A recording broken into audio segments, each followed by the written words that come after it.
படைப்பாளனின் கருணை. அஸ்ஸலாமு அலைக்கும் வரஹ்மத்துல்லாஹி வபரகாத்துஹு. பிஸ்மில்லாஹிர் ரஹ்மானிர் ரஹீம். நம்ம அனைவருக்கும் அல்லாஹ்வினுடைய தண்டனை எப்படி இருக்கும், அல்லாஹ்வினுடைய கோப பார்வை எப்படி இருக்கும், அல்லாஹ்வினுடைய அந்த பிடி எப்படி இருக்கும் அப்படிங்கிறது எல்லாருக்குமே தெரியும். நரக வேதனை, கபர் வேதனை, மரணத்தினுடைய அந்த ஜியாரத் எல்லாமே நமக்கு தெரியும். அல்லாஹ்வுடைய கருணை எப்படிப்பட்டதுன்னு நம்மள எத்தனை பேருக்கு தெரியும்? அல்லாஹ் மிக மிக கருணையாளன். இதை பற்றி நபிகள் நாயகம் ஸல்லல்லாஹு அலைஹி வஸல்லம் அவர்கள் சொல்கிறார்கள். இமாம் திர்மிதி ரஹிமஹுல்லாஹ் அவர்கள் பதிவு செய்கிறார்கள். மேலும் அல்லாஹ்வே ஹதீஸ் குத்ஸில் அல்லாஹ்வே நேரடியாக பேசுகிறான்.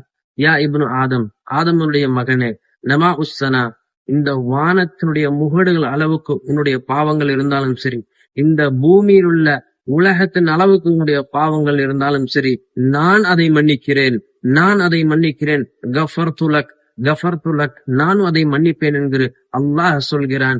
வலா உல் முபல்லி, அதை யார் கேட்க முடியும், யாரால் அதை தடுக்க முடியும் என்று அல்லாஹ் பேசுகிறான். அது மட்டுமல்ல, மேலும் அல்லாஹ் சொல்கிறான், இந்த உலகத்திலே வாழ்ந்த சஹாபாக்களிலேயே அந்த அபு சுஃபியான் அவர்களை நாம் மன்னித்தோம். அது மட்டுமல்லாமல் ஹிந்து ரலியல்லாஹு அன்ஹு அவர்களை நாம் மன்னித்தோம். நபியால் என்ன கேட்க முடிந்தது? காலித் பின் வலீத், உஹது போரிலே காலித் பின் வலீத் ரலியல்லாஹு அன்ஹு அவர்கள் நபிகள் நாயகத்தை எதிராக போர் தொடுத்து வந்தார்கள், சஹாபாக்களை கொலை செய்தார்கள். அவர்களையும் நாமே மன்னித்தோம். யாரால் என்னை தடுக்க முடியும்? நபியால் என்னிடம் என்ன கேட்க முடிந்தது? நான் மன்னிக்கக்கூடியவன், என்னிடமே முழு அதிகாரம் உள்ளது.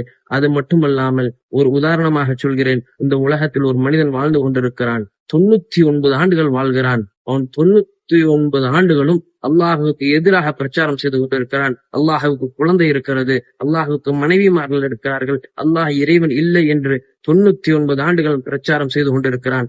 அவனுடைய இறுதி தருவாயில் அவன் மரணிக்கக்கூடிய அந்த நேரத்தில், யா அல்லாஹ், நான் உனக்கு எதிராக பிரச்சாரம் செய்து விட்டேன். நான் வாழ்ந்த காலம் எல்லாம் உன்னை பற்றி அவரது பரப்பி விட்டேன். யா அல்லாஹ், என்னை மன்னித்து விடு. லா இலாஹ இல்லல்லாஹ் முஹம்மது ரசூலுல்லாஹ் என்று சொன்னால் அவனையும் நான் மன்னிப்போம் என்று அல்லாஹ் சொல்கிறான். கஃபர்துலக், நான் மன்னிக்க கூடியவனாக இருக்கிறேன். அல்லாஹும்ம இன்னக அஃபூன் துஹிப்புல் அஃவ ஃபஅஃபு அன்னி, அல்லாஹ் மன்னிக்க கூடியவன், மன்னிப்பை விரும்பக்கூடியவன். ஆகவே அல்லாஹ் நம் அனைவருடைய பாவங்களையும் மன்னிப்பானாக.